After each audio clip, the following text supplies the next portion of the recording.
तो देखिए स्टूडेंट, आज हम देखने वाले हैं एक मोस्ट इंपॉर्टेंट टॉपिक के बारे में जो आपकी एग्जाम में लगभग हमेशा पूछा जाता आ रहा है। ये एक नंबर में इसकी डेफिनेशन हमेशा पूछी जाती आती है और ऐसे कहते हैं हम परावैद्युतांक। तो परावैद्युतांक के बारे में पढ़ेंगे आज हम। क्या होता है परावैद्युतांक? परावैद्युतांक को हम ऐसे डिफाइन करते हैं, अभी हमने पढ़ा था लास्ट वीडियो में कूलॉम के नियम से हम कैसे बल ज्ञात करते हैं दो आवेशों के बीच में, लेकिन वहां पे हमने अलग अलग पढ़ा था निर्वात के बाद। निर्वात में हम कैसे बल को ज्ञात करते हैं और माध्यम में हम कैसे बल को ज्ञात करते हैं, और जो बल निर्वात और माध्यम में हम ज्ञात करते हैं उन्हीं बलों के अनुपात को हम परावैद्युतांक कहते हैं। तो परावैद्युतांक को कैसे डिफाइन करते हैं? परावैद्युतांक इज इक्वल टू निर्वात में बल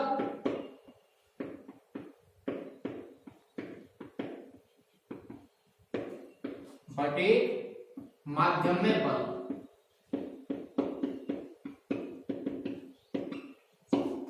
तो क्या होता है परावैद्युतांक? दो आवेशों के मध्य निर्वात में लगने वाला बल एवं माध्यम में लगने वाले बल का अनुपात परावैद्युतांक होता है। यहां से आपको पता चल रहा है कि दोनों राशियां हैं वो दोनों फोर्स हैं। यहाँ ये निर्वात के अंदर है F नॉट और ये मीडियम के अंदर है F एट मीडियम, और दोनों फोर्स का जब हम रेशियो लेंगे, अनुपात लेंगे, तो इस रेशियो की कोई विमा नहीं आएगी, क्यों? बल की विमा और बल की विमा दोनों एक दूसरे को काट देंगी, निरस्त हो जाएंगी। तो परावैद्युतांक एक कांस्टेंट होता है, इसे K से डिनोट करते हैं हम, या फिर इसको एप्सिलॉन आर से भी डिनोट किया जाता है। तो इसे लिखेंगे हम एप्सिलॉन आर, निर्वात के अंदर बल बटे माध्यम के अंदर बल। इस तरह से हम एप्सिलॉन आर की वैल्यू निकालते हैं। एप्सिलॉन आर के दूसरे नाम भी होते हैं, कभी कभी एप्सिलॉन आर को आपसे पूछा जाता है आपेक्षिक विद्युतशीलता के नाम से, या तो पूछिएगा परावैद्युतांक के नाम से या फिर पूछा जाता है आपेक्षिक विद्युतशीलता, रिलेटिव परमिटिविटी। तो आपेक्षिक विद्युतशीलता या परावैद्युतांक दोनों एक चीज है, दोनों को ऐसे डिफाइन करते हैं हम, निर्वात में लगने वाले बल एवं माध्यम में लगने वाले बल का अनुपात परावैद्युतांक या आपेक्षिक विद्युतशीलता कहलाता है। अब हमें पता है निर्वात के अंदर लगने वाले बल और माध्यम के अंदर लगने वाले बल के लिए क्या फॉर्मूले होते हैं। तो वो फॉर्मूले हम लिख रहे हैं, epsilon r is equal to f naught. निर्वात में लगने वाला बल क्या होता है? 1/4 pi epsilon naught into Q1 Q2 upon are square upon माध्यम में लगने वाला बल 1/4 पाई एप्सिलॉन माध्यम की विद्युतशीलता into Q1 Q2 upon are square. तो क्या कैंसिल आउट हो गया? Q1 Q2 upon are square से Q1 Q2 upon are square cancel out हो गया, 1/4 पाई से 1/4 पाई कैंसिल आउट हो गया। यहाँ बचता है एप्सिलॉन, यहाँ बचता है एप्सिलॉन नॉट और यहाँ पर बचता है एप्सिलॉन। तो एप्सिलॉन आर की वैल्यू क्या निकल के आएगी? Epsilon r is equal to 1/, बचा 1 एप्सिलॉन नॉट अपॉन, यहाँ नीचे बचता है 1 एप्सिलॉन। इसको हम ऊपर लेकर के जाते हैं तो ये दोनों इनवर्स हो जाएंगे, इनवर्स होके मल्टीप्लाई होंगे, गुणा होंगे, तो क्या आएगा? ये एप्सिलॉन ऊपर पहुंच जाएगा और ये एप्सिलॉन नॉट इधर नीचे ही रहेगा। तो आपेक्षिक विद्युतशीलता को हम इस प्रकार से भी डिफाइन कर सकते हैं कि माध्यम के अंदर विद्युतशीलता और निर्वात के अंदर विद्युतशीलता का अनुपात आपेक्षिक विद्युतशीलता कहलाता है। बल का ये उल्टा है, क्योंकि बल आपका एप्सिलॉन के इनवर्सली प्रोपोर्शनल होता है। जब हम बल का सूत्र देखते हैं तो बल F is equal to 1/4 pi epsilon naught, इधर बल ऊपर होता है, एप्सिलॉन नॉट नीचे होता है, तो बल एप्सिलॉन के व्युत्क्रमानुपाती होता है। तो जब हम यहाँ ऊपर निर्वात में बल ले रहे हैं तो एप्सिलॉन के लिए निर्वात की जो एप्सिलॉन है या निर्वात की विद्युतशीलता है वो नीचे जाएगी और माध्यम की विद्युतशीलता ऊपर आ जाएगी। इसका उल्टा हो जाएगा। जब हम विद्युतशीलता के पदों में लिखेंगे या विद्युतशीलता के पदों में कहेंगे तो कैसे कहेंगे? माध्यम में विद्युतशीलता और निर्वात में विद्युतशीलता का अनुपात आपेक्षिक विद्युतशीलता होता है, जबकि बल के पदों में कहेंगे तो कैसे कहेंगे? निर्वात में बल एवं माध्यम में बल दोनों उल्टे हो जाते हैं। यहाँ पर माध्यम की विद्युतशीलता ऊपर आती है, वहां निर्वात में बल ऊपर आता है, और माध्यम में बल नीचे जाता है, यहाँ निर्वात की विद्युतशीलता नीचे आती है। दोनों एक दूसरे के विपरीत होते हैं। ध्यान देना है थोड़ा, यहाँ पर माध्यम में जो विद्युतशीलता है वो ऊपर आएगी और निर्वात की विद्युतशीलता नीचे जाएगी। तो हमारे पास में दो डेफिनेशन बनती है परावैद्युतांक की। पहली डेफिनेशन क्या होती है? पहली डेफिनेशन होती है निर्वात में लगने वाले बल एवं माध्यम में लगने वाले बल का अनुपात परावैद्युतांक होता है। और दूसरी डेफिनेशन क्या होती है? माध्यम की विद्युतशीलता एवं निर्वात की विद्युतशीलता का अनुपात आपेक्षिक विद्युतशीलता या परावैद्युतांक कहलाता है। इस प्रकार से हमारा परावैद्युतांक का टॉपिक यही पूरा होता है। अच्छा, इसमें एक बात और है कि जो आपसे कंपटीशन की एग्जाम में पूछी जाती है ज्यादातर कि एप्सिलॉन आर है या फिर आपेक्षिक विद्युतशीलता है, इसका मान कितना होता है। तो आप बताइए, निर्वात में लगने वाला बल और माध्यम में लगने वाले बल, इन दोनों में से कौन सा बल ज्यादा है?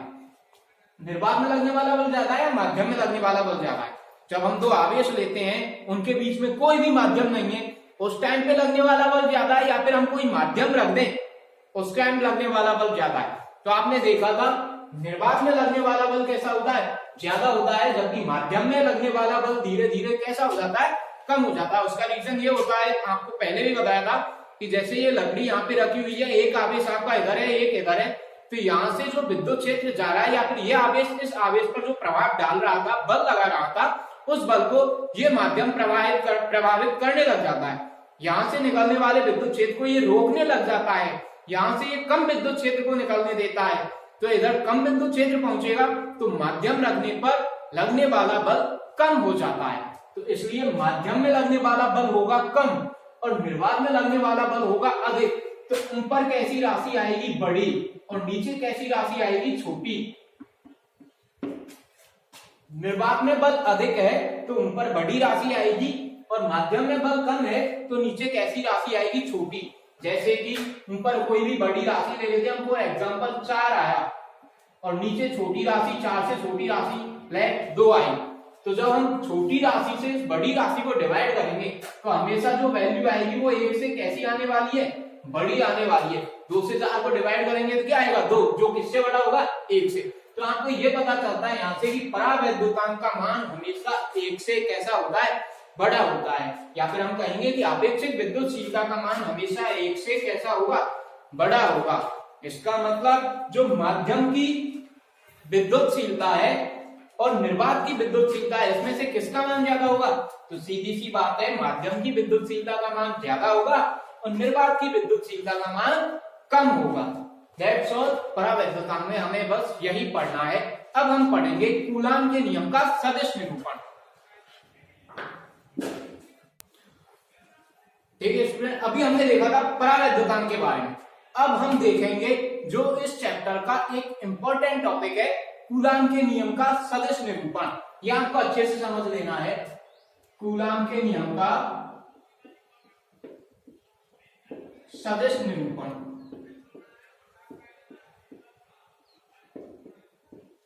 आपको पता है कि बल कैसी राशि है? सदिश राशि है। तो इसका हम सदिश निरूपण देखते हैं। अब कूलाम के नियम का सदिश निरूपण कैसे करेंगे? इस जो लगने वाले विद्युत बल के लिए हम सदिश रूप में फॉर्मूला कैसे डेराइव करते हैं, कैसे बनाते हैं, कैसे व्युत्पन्न करते हैं। तो हमें पता है कि बल का फॉर्मूला क्या है? F = 1/4 pi epsilon naught into Q1 × Q2/r²। ये होता है बल का फॉर्मूला। जब हम इसे वेक्टर फॉर्म में लिखते हैं, सदिश रूप में लिखते हैं, F वेक्टर = तो r का वेक्टर लेंगे और इसकी डायरेक्शन के लिए जो r की दिशा है, दूरी की दिशा है, उसी की दिशा में हम एकांक सदिश ले लेते हैं r कैप। यहाँ पे हमने ये यूनिट वेक्टर एकांक सदिश ले लिया जो r वेक्टर की दिशा में। तो लगने वाला बल हमेशा r वेक्टर की दिशा में लगेगा। और आपने 11th क्लास में एकांक सदिश की परिभाषा पढ़ी होगी। क्या होता है एकांक सदिश? तो एकांक सदिश कैसे निकालते हैं हम? एकांक सदिश वह सदिश है जिसका परिमाण कितना हो?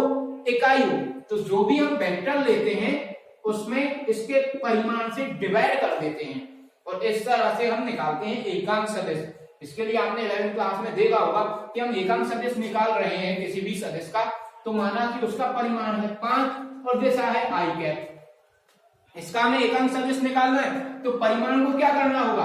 1 करना होगा। तो हम इसमें इसके परिमाण का ही भाग दे देते हैं। तो 5 से 5 कैंसिल आउट हो जाएगा और क्या आएगा 1। तो दिशा के लिए तो हम आई कैप ले रहे हैं, तो दिशा के लिए हम यहाँ वेक्टर लेते हैं और उस वेक्टर में इसी के परिमाण का भाग दे देते हैं, इसी के मैग्नीट्यूड से इसको डिवाइड कर देते हैं, तो हमारे पास में एकांक सदिश आ जाता है। इस तरह से हम एकांक सदिश निकालते हैं। तो ये आर कैप की वैल्यू हुई। आर कैप की वैल्यू यहाँ पे रखेंगे तो क्या आएगा, ये इक्वेशन नंबर 1, ये इक्वेशन नंबर 2 फ्रॉम 1 and 2 हमारे पास में एफ वेक्टर की वैल्यू आएगी, F vector is equal to 1/4 pi epsilon naught into q1 into q2 upon r vector का स्क्वायर डॉट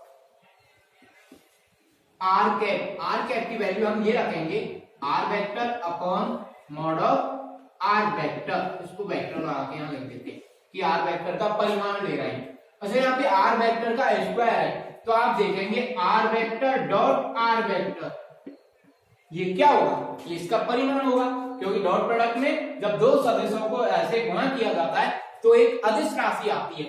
तो यहाँ पे एक अदिश राशि है, ये कोई सदिश नहीं है, तो इसको भी हम मॉड लगा के लिख सकते हैं। ये भी एक परिमाण है, मैग्नीट्यूड है, और परिमाण को हम मॉड लगा के लिख लेते हैं। तो हमने यहाँ पे इसको मॉड लगा के लिख दिया।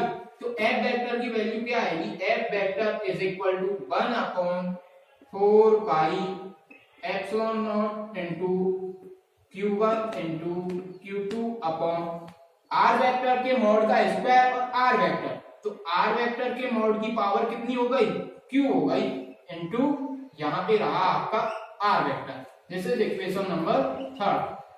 अच्छा यहाँ पे जो जिनके ये क्लियर नहीं है कि हमने यहाँ पे इसके मॉड के लिए आर वेक्टर के स्क्वायर के लिए मॉड कैसे यूज किया, तो वो ध्यान दीजिए। जब हम 11th क्लास में इनका स्केलर प्रोडक्ट पढ़ते हैं, अदिश गुणन पढ़ते हैं सदिशों का, वहां पे ऐसे पढ़ते थे ए वेक्टर डॉट ए वेक्टर, दोनों को जब अदिश गुणन करेंगे तो इसको हम कैसे लिखेंगे, mod of A vector into mod of A vector into cos of theta, ऐसे लिखते थे अदिश गुणन के लिए।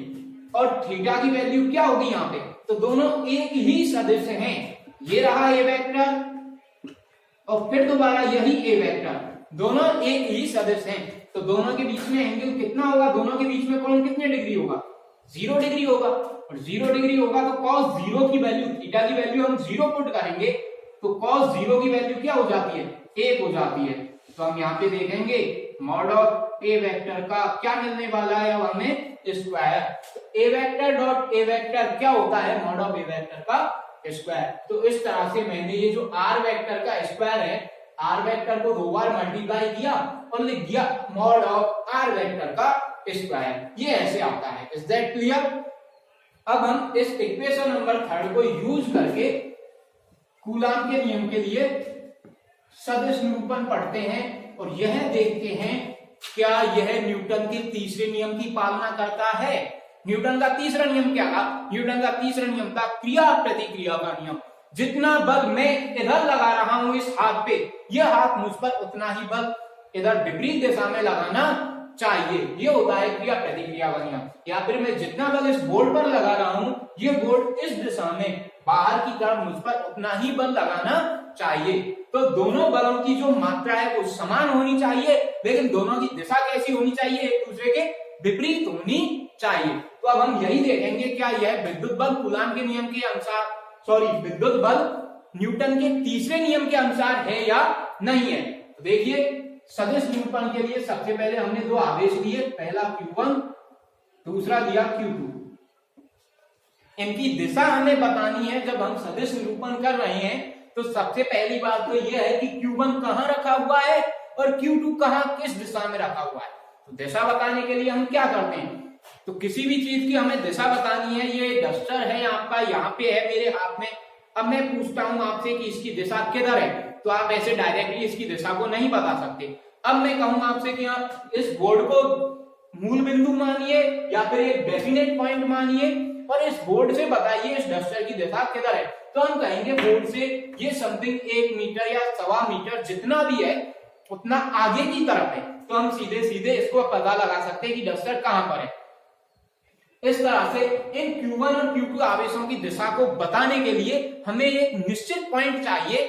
तो उसके लिए हमने एक यहाँ मूल बिंदु बनाया कोई ओ, जिससे ये Q1 है और ये Q2 है और ये इनकी दिशाएं हैं। Q1 की दिशा माना R1 वेक्टर की दिशा में है और Q2 की दिशा माना R2 वेक्टर की दिशा में है। इस तरह से हमने इन दोनों के लिए एक फ्रेम बनाया, एक निर्देश तंत्र बनाया जो XY निर्देश तंत्र है और XY निर्देश तंत्र में ये दोनों आवेश Q1 और Q2 रखे हुए हैं। Q1 की दिशा R1 वेक्टर की दिशा में है और Q2 की दिशा R2 वेक्टर की दिशा में। कहां से? मूल बिंदु O से, जो ओरिजिन पॉइंट है वहां से। अब देखते हैं हम Q1 Q2 पर कितना बल लगा रहा है और Q2 Q1 पर कितना बल लगा रहा है। क्या दोनों बल परिमाण में समान है और दिशा में दोनों विपरीत हैं या नहीं है? तो देखते हैं Q1 Q2 पर कितना बल लगा रहा है। तो हम Q1 से Q2 की तरफ जाते हैं इस डायरेक्शन में और इसको लिखते हैं फोर्स। किस पर? दूसरे आवेश पर। तो जिस पर लग रहा है उसे पहले लिखते हैं और जिसके कारण लग रहा है ड्यू टू दिस, तो ड्यू टू फर्स्ट चार्ज। तो पहले के कारण लग रहा है दूसरे पर बल, तो हम कैसे लिखेंगे? F दूसरे पर पहले के कारण। तो force on second charge due to first charge, इसको ऐसे कहते हैं हम बल दूसरे आवेश पर पहले के कारण, और इसकी दिशा इस दिशा में होगी। इनके लिए डिस्टेंस देखें तो डिस्टेंस भी कैसे लिखेंगे हम? R2 दूसरे की पहले के सापेक्ष, और दिशा हमने लगा दी वेक्टर। ये पहले आवेश के लिए स्थिति सदिश की दिशा है, ये दूसरे आवेश के स्थिति सदिश की दिशा है, और यह दूसरे आवेश की पहले आवेश के सापेक्ष दिशा है इस डायरेक्शन में। और इधर की तरफ ये बल लग रहा है, तो हम देखते हैं इसके लिए हम इक्वेशन थर्ड को कैसे लिखेंगे। तो देखिए, फ्रॉम इक्वेशन थर्ड, तीसरे समीकरण से बल, कौन सा बल ज्ञात कर रहे हैं हम? दूसरे पर पहले के कारण। तो force on 2 due to 1 vector is equal to 1/4πε0 ऐसे के ऐसे ही डॉट Q1 Q2 परिमाण दोनों के Q1 Q2 हैं आवेशों के, तो Q1 Q2 as it upon R vector का क्यूब। लेकिन अब यहां पे हम दूरी क्या ले रहे हैं? R21 वेक्टर ले रहे हैं, तो R21 वेक्टर का क्यूब इंटू R वेक्टर। यहां पे R वेक्टर की जगह क्या आएगा?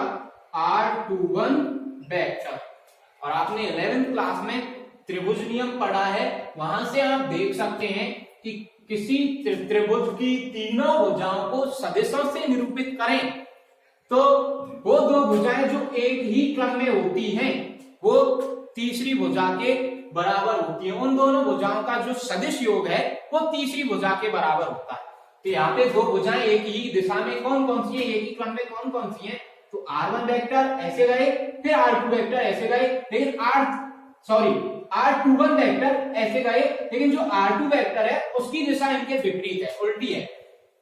तो दोनों भुजाएं जो एक ही दिशा में या एक ही क्रम में वो है R1 वेक्टर और R21 वेक्टर।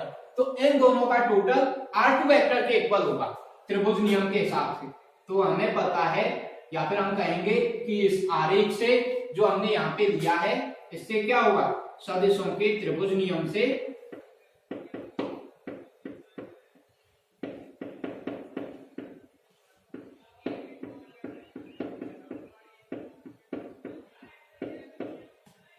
जो R1 वेक्टर का R2 वेक्टर के साथ R21 वेक्टर के साथ में टोटल है वो किसके इक्वल होगा?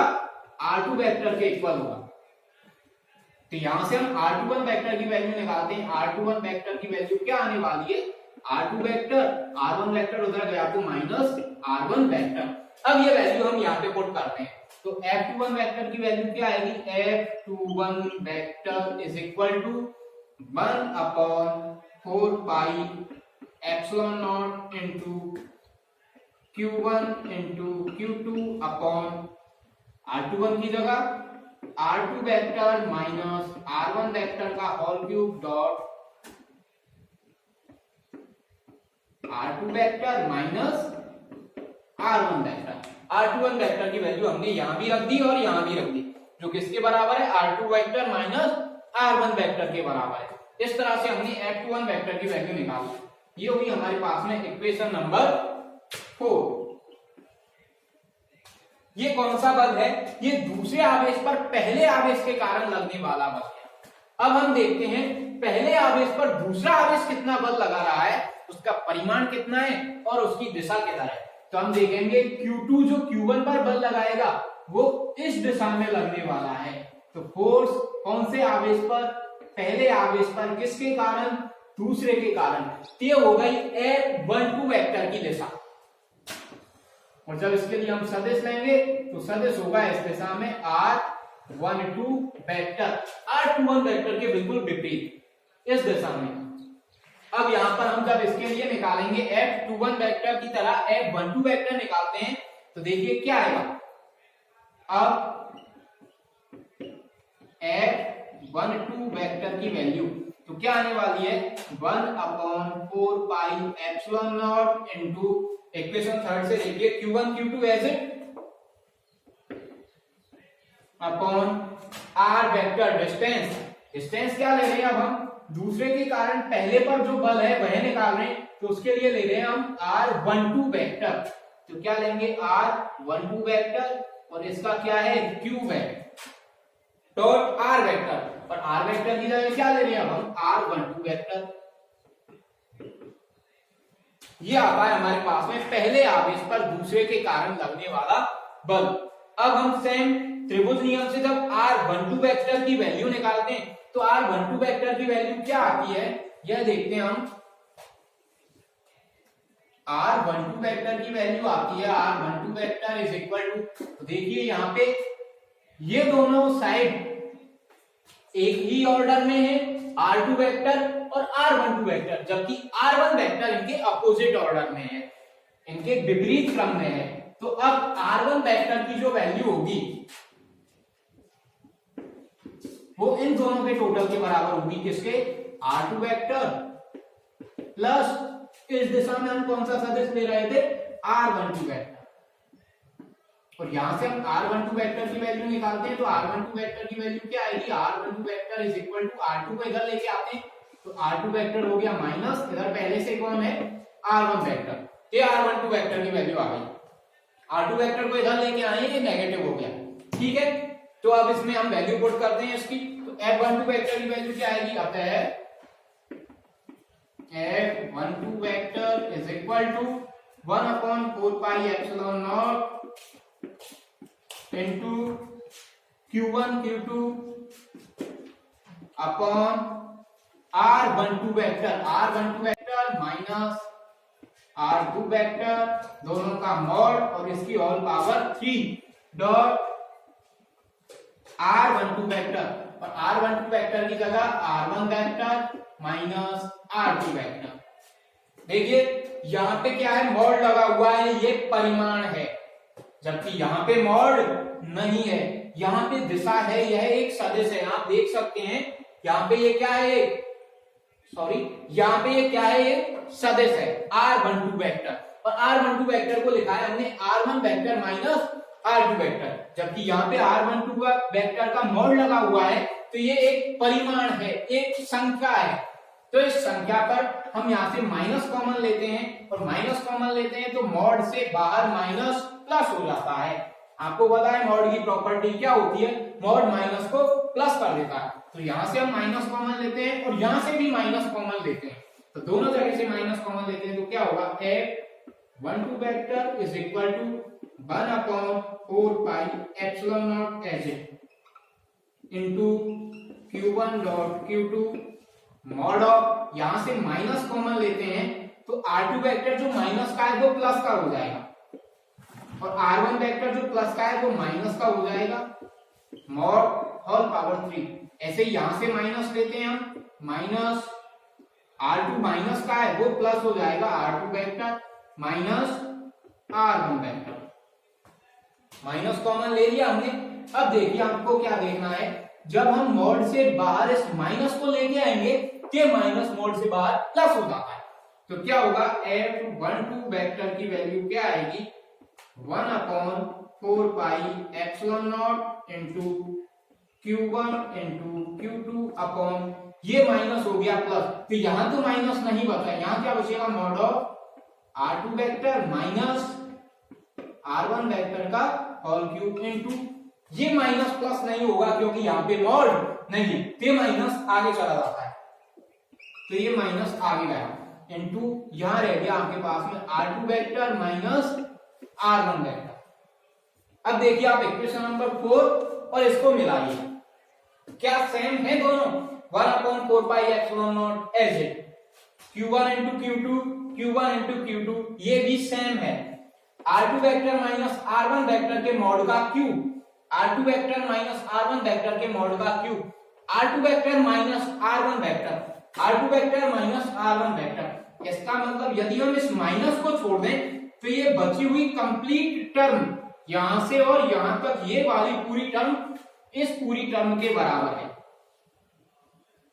और इस पूरी टर्म को हम किसके बराबर लिख रहे हैं, f21 वेक्टर के बराबर लिख रहे हैं। तो क्या मैं इक्वेशन 4 से इस पूरी टर्म की वैल्यू ये रख सकता हूं, बिल्कुल रख सकता हूं। तो मैं इस पूरी टर्म की वैल्यू क्या रख दूंगा, f21 वेक्टर। तो समीकरण 4 से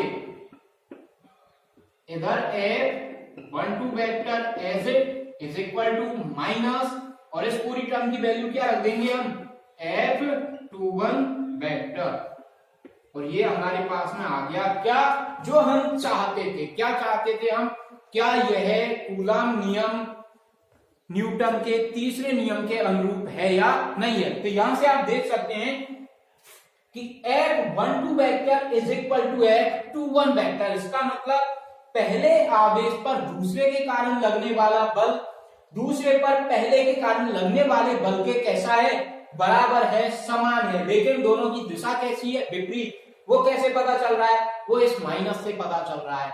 और सदस्य में आपने पढ़ा है जहां भी माइनस आ जाता है इसका मतलब हमने उसकी दिशा को कैसा कर दिया है, विपरीत कर दिया है, एकदम उल्टा कर दिया है। तो यहां से आप ये पता लगा सकते हैं आसानी से कि पहले आवेश पर दूसरे के कारण लगने वाला बल और दूसरे पर पहले के कारण लगने वाला बल परिमाण में समान होगा, जबकि दिशा में कैसा होगा, विपरीत होगा। इस तरह से हम कह सकते हैं कि कूलम नियम न्यूटन के तीसरे नियम के बिल्कुल अनुरूप होता है। दैट्स ऑल, जहां पे हमारा कूलम नियम खत्म होता है। अब कुछ एक कूलम नियम की प्रॉपर्टीज हैं, वो हम अगली वीडियो में देखेंगे। आज हम बस इतना ही देखने वाले हैं, और बेटर है कि आप साथ के साथ में पढ़ते चलें।